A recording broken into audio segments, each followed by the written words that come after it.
Hey Glam fam, welcome to my channel. Today I want to show you all how I made this Dior tray. I was inspired by a tray that I saw online, so I wanted to duplicate it. So if you'd like to see how this is done, please just stay tuned. Okay y'all, for this quick and easy project, I just want to tell you all what I did was this tray is so old. I mean, it is super old, and I used some epoxy on it because I had another project going on. This is a piece of canvas that I purchased from Amazon, and this was a whole nother project, y'all. So I'm actually reusing this. It's old and raggedy, but we're gonna try to revive it a little bit. This is also from a previous project. It's just a Dior sign and everything on a bendable round mirror that I purchased from Walmart like about a year ago. Then we're gonna use these crushed diamonds that I purchased from Michael's a while back. And if you look closely, I'm trying to see if I can show you. Well, there's some clear, like clear beads or something in here. But they're what I'm using now for another project, and I'm gonna, eventually show you all that too as well. So we want to go ahead and get into the video and show you all what I'm doing. So note that, like I said, this is glued down and it's immovable, so it's not going to move. So what we're going to do is we're going to take our clear glue, this Elmer's glue, and I'm taking the top off because I'm going to use a lot of it. So we're just going to go around like this.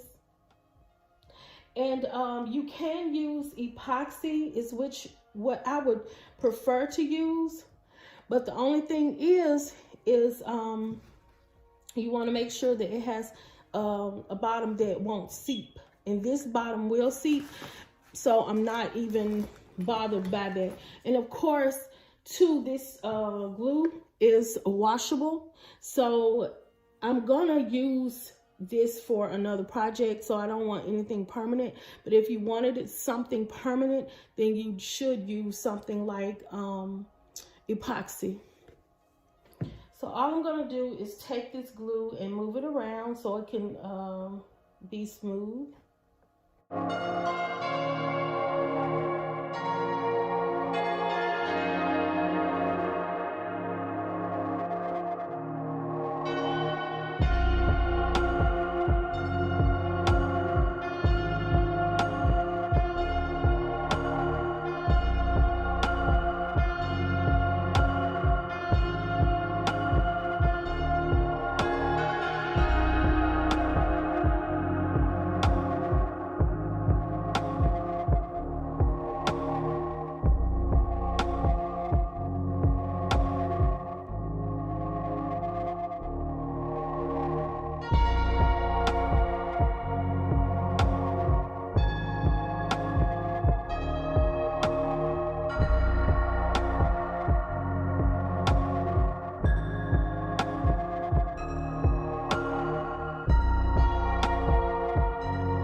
Okay, y'all, what I'm gonna do is I'm gonna clean this up. I know it looks kind of like it's got dents in it, but you can't really see it or whatever. But what I'm going to do is I'm going to clean this up and let it dry, and then we're going to see how it looks after we let it dry for about a few hours, and I'll come back and show you all how it ends up looking. Okay, everyone, I'm loving how this Christian Dior tray came out. The shine, the glimmer, like, I love it, y'all. I'm so, loving this right now. So this just goes to show you that you can take an old tray or some old items that you've used previously in DIYs, and you can make it into something else. I hope you all like this video. If you do, like, comment, and subscribe to my channel for more glam DIYs.